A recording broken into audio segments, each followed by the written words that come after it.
अरे सुरेश जी, आप अपन इसको एक और विस्तार देने की कोशिश करते हैं चर्चा को बौद्धिक स्तर पर। आपने बिल्कुल सही कहा कि सुप्रिया श्रीनेत ने कम से कम खेद व्यक्त किया, डिलीट भी किया, उनकी मंशा ने इसे भी स्पष्ट किया, पर आपने तमाम आपत्तियां जताई अन्य प्रतिद्वंदी राजनेताओं के संदर्भ में, खासतौर पर प्रधानमंत्री के संदर्भ में भी, उन बयानों को लेकर। आपसे जानना ही चाहता हूं कि समाज के संदर्भ में क्या आप महसूस कर रहे हैं।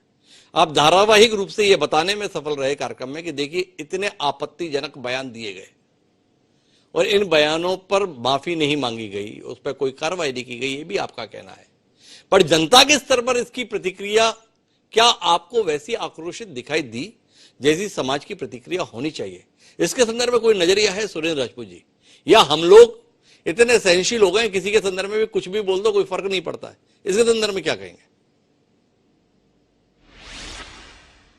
नहीं, मैं आपको बताऊं, इसकी जो सबसे बड़ी समस्या है, मैं आरोप लगाना चाहता हूं हिमांशु भाई, आप पर नहीं लगा रहा हूं, क्योंकि आप उस बौद्धिक स्तर को से छूते ही नहीं, उसके ऊपर भी जाते हैं जी। लेकिन इस प्रतिक्रिया, समाज में गुस्सा होना चाहिए, गुस्सा नहीं है, क्योंकि पिक एंड चूज पर बहस चल रही है मेन स्ट्रीम मीडिया में।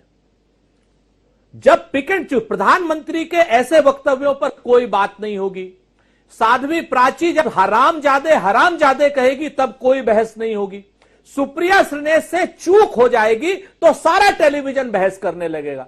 तो जब ये दोहरा व्यवहार मेन स्ट्रीम मीडिया का हो जाता है तो वहां पर लोग ये जानने लगते हैं कि यार क्या बात करें, हर शख्स कहीं ना कहीं समाज के प्रति बेईमानी कर रहा है।